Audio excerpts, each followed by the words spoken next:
Ciũria nditũ cithiĩte na mbere na kwĩyumĩria ciĩgiĩ kana thũgũrĩ ya maguta ma ngungo nĩyo ĩratũmire maabithaa na maikio ngono nĩ rũhonge rwa DCI na kana hihi no gũkorwo na itũmi ingĩ ciithĩtwo.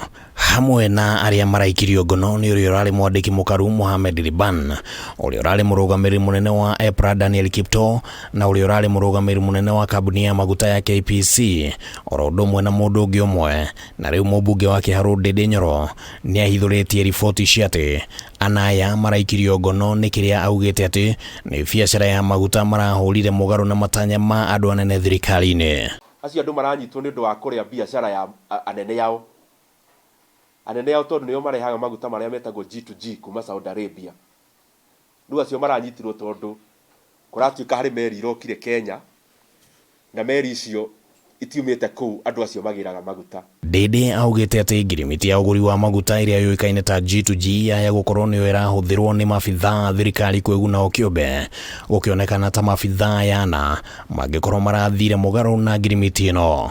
G2G is basically a business, and it has been since it started, and it is a business entrenched in patronage. It is a business done by the same people in government.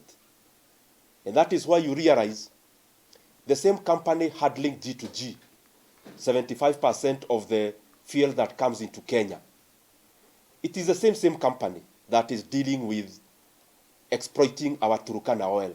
Ningĩ Ndindi nĩ akuruhanĩtie kambuni iria cirĩ thĩinĩ wa mũbango wa G2G na wenji wa maguta rũgongo rwa bũrũri, na rĩu akiuga atĩ ona nĩ kũrĩ na itanya rĩa kũgitĩra kambuni ici kũrĩha magoti. Unashamedly, they have brought a bill before parliament now to make the same company benefit by giving them asset status, that their operations will now be at a special economic zone. They will not be going to be paying taxes. No gĩthiũrũrĩ gĩkĩ gĩgĩthiaga na mbere kĩũria gĩa kana thirikari nĩ ĩreka ũrĩa gũbatiĩ kũgeria kũgitĩra Kenya kumana na thogora wa igũrũ wa maguta.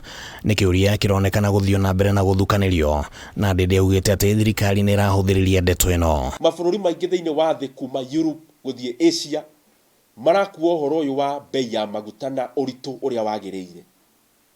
No gũkũ bũrũri-inĩ wa Kenya siasa nĩcio andũ arĩa me thirikari mararuta. Mũrũgamo ũyũ wa Ndindi ũkĩte o rĩrĩ thirikari yanĩrĩire atĩ mũthithũ wa maguta ma bũrũri ũngĩigana oro thikũ 16 tu, na ningĩ kanĩrĩra atĩ nĩ igĩte keheri-inĩ ciringi birioni 17 cia kũgeria gũthaitĩra Kenya. No Ndindi augĩte atĩ ikinya rĩrĩ rĩa thirikari rĩrateithĩrĩria oro ihinda rĩnini tu.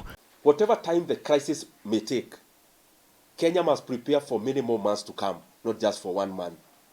And the money that they are floating around is barely just enough for a month. The amount that we need to stabilize the fuel prices to zero adjustments, every month we could be spending about 14 billion. Mendekithia make nĩ atĩ thirikari nĩ ĩbatiĩ gwĩka maũndũ matatũ nĩguo Akenya matikahinyĩrĩrio nĩ thogora wa maguta. No nginya meherie VAT kana igoti rĩrĩa rĩ maguta-inĩ rĩa 16%.